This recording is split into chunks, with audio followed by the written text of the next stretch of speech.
Four लो का सबसे बड़ा बेनिफिट ये है गाड़ी सॉलिड रीजन जिसकी वजह से ये गाड़ी क्लासिक को पीछे छोड़ देती है। आज की डेट में हर कोई बंदा स्कॉर्पियो S11 क्लासिक की तरफ जाता है, बट जो रियल कार एंथुसियास्ट है ना, जिनको पता है गाड़ी में क्या चीज़ होना चाहिए क्या नहीं, वो अभी भी इस महिंद्रा स्कॉर्पियो S10 2016 को प्रेफर करते हैं as compared to classic. Classic S11 is made for roads and highways, but this Mahindra Scorpio S10 4-wheel drive is made for this, where the road ends the memory begins। S10 4x4 को बनाया गया था purely mountains के लिए, बर्फ के लिए, जहाँ पे रोड ना हो, वैसे रूरल एरियाज के लिए। अब मैं दिखाता हूँ आपको एक सॉलिड रीजन जिसकी वजह से ये गाड़ी क्लासिक को पीछे छोड़ देती है, हट के बनाती है। वो है इसका ये 4-wheel drive सिस्टम। अब ये इसको हटके क्यों बनाता है? क्योंकि आज की डेट में ना क्लासिक ये चीज़ प्रोवाइड नहीं करती है। 4-wheel drive का सिस्टम आज की डेट की गाड़ियों में नहीं आता है, बट इस 2016 की लिमिटेड एडिशन में ये चीज़ प्रोवाइड किया था महिंद्रा वालों ने, और इसकी वजह से ये ऐसे टेरेन पे चलती है जहाँ पे क्लासिक खाली स्लिप करती है ना, वहाँ पे ये गाड़ी बिल्कुल एफर्टलेस चढ़ती है। Most of the people don't understand this. Scorpio S10 में एक लो रेंज गियरिंग सिस्टम दे रखा है which gives a massive torque at low speed. Let me show you how. Look at this. यहाँ पे इसका 4-wheel drive का इलेक्ट्रॉनिक सिस्टम दे रखा है, 2 high 4 high and 4 low. This 4 low is for massive torque at low speed. 4 लो में basically गाड़ी ना पूरा पोटेंशियल लगाती है और बहुत ही ज्यादा मैसिव वो टॉर्क प्रोड्यूस करती है गाड़ी। वो गाड़ी को परफेक्ट बनाता है फॉर स्टीप हिल्स, माउंटेन्स और वो रफ एंड टफ ट्रायल्स होते हैं ना, उस चीज़ को जहाँ पे आप गाड़ी को मोमेंटम में नहीं भगा सकते। फॉर एग्जाम्पल कोई ट्रैक ऐसा है, अगर आप मोमेंटम में लेके जाते हैं गाड़ी को, उसका बम्पर चेसिस कुछ टच होके टूट सकता है, तो वहाँ पे 4-wheel drive लो काम आता है। जब आप 4-wheel drive लो एंगेज करते हैं तब गाड़ी ना बहुत ही मैसिव टॉर्क प्रोड्यूस करती है और गाड़ी धीरे धीरे वो ट्रैक कवर कर लेती है इजीली। 4 लो का सबसे बड़ा बेनिफिट ये है गाड़ी में, और जब गाड़ी किसी ढलान से नीचे आती है ना, फॉर एग्जांपल ब्लैक आइस जमी है रोड पे और वो काफ़ी ढलान वाला रोड है, तो जब गाड़ी उस ढलान से नीचे आती है ना, तो डाउनहिल इंजन ब्रेकिंग में वो चीज़ काफ़ी मदद देता है। गाड़ी काफ़ी धीरे से नीचे आएगी, काफ़ी धीरे से, और वो ग्रिप बना के रखेगी। Scorpio S10 gives you the real SUV feel. Let me show you how. 2.2 litre जब स्टार्ट होता है ना, आजकल की जो रिफाइंड इंजन है ना, वो इसके मुकाबले कुछ नहीं है। वो साउंड देखो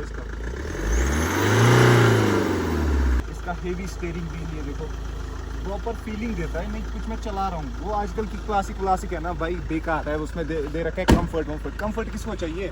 जब आप इतनी रफ एंड टफ गाड़ी ले रहे हो, कंफर्ट किसको चाहिए? रफ एंड टफ होने के साथ साथ इसका रोड प्रेजेंस भी काफ़ी खतरनाक है। ये देखो कैसी लग रही है गाड़ी।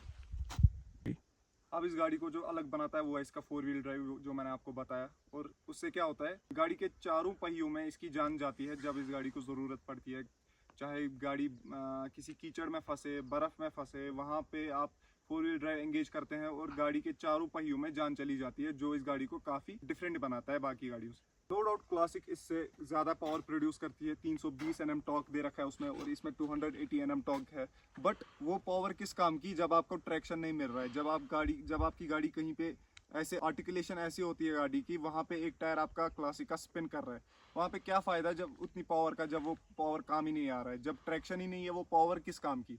अगर इस गाड़ी में पावर कम ही है ना, बट इसमें ग्रिप ऐसी दे रखी है चारों पहियों में कि ये कहीं भी जा सकती है, वहाँ जाएगी जहाँ पे क्लासिक के टायर खाली स्पिन करेंगे। अब मैं आपको प्रैक्टिकली दिखाने वाला हूँ। अगर इस गाड़ी में पावर कम भी है ना क्लासिक के मुकाबले, फिर भी वैसे ट्रैक्स इजीली कवर कर लेती है जो क्लासिक S11 नहीं कर पाती है। क्यों? क्योंकि उस गाड़ी में ट्रैक्शन ही नहीं है। अगर इस गाड़ी में पावर कम भी है, ट्रैक्शन की वजह से वो रास्ते आराम से क्लियर कर लेती है ये गाड़ी। अगर उसमें पावर, हाँ नो डाउट उसमें पावर बहुत ज़्यादा है, बट ट्रैक्शन नहीं दे रखा है, बार बार गाड़ी स्लिप करेगी।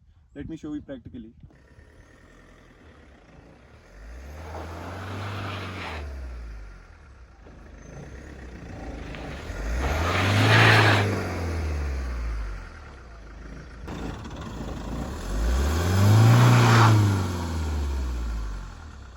अब देख लिया कैसे एक टायर स्लिप कर रहा है। अगर गाड़ी में कितनी भी पावर होगी तो फायदा क्या, जब एक टायर इसका स्लिप कर रहा है। ये गाड़ी ओपन डिफ है, वो फ्री घूमेगा, सारी जान उसी में जाएगी। जो टायर बंद रहेगा उसमें पावर नहीं जाएगी। जितनी भी पावर होगी ना गाड़ी में, वो फिर वेस्ट है, उसका कोई फायदा है ही नहीं। ओपन डिफ में यही प्रॉब्लम होती है। बट अब मैं आपको दिखा देता हूँ, 4x4 एंगेज करके दिखा देता हूँ।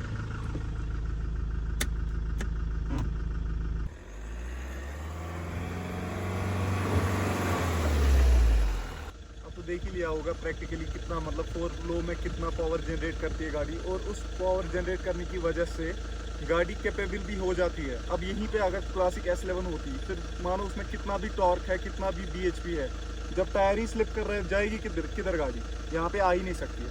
पूरी टिक गई, देखो बम्पर टच नहीं हुआ है फिर भी। हैंड ब्रेक लगा रखी है।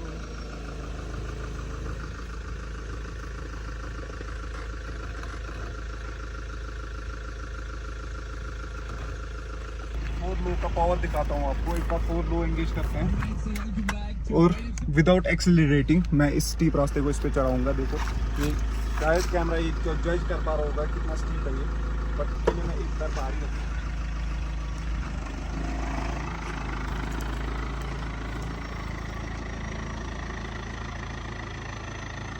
मेरा पैर बाहर है भाई,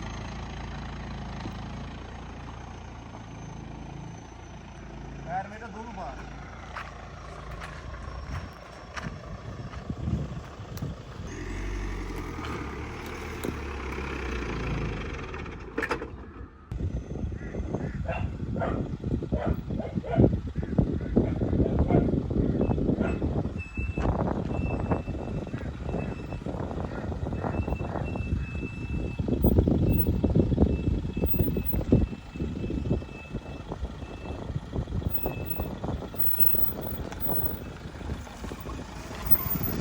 जज तो हो गया होगा कितना स्टीप है ये।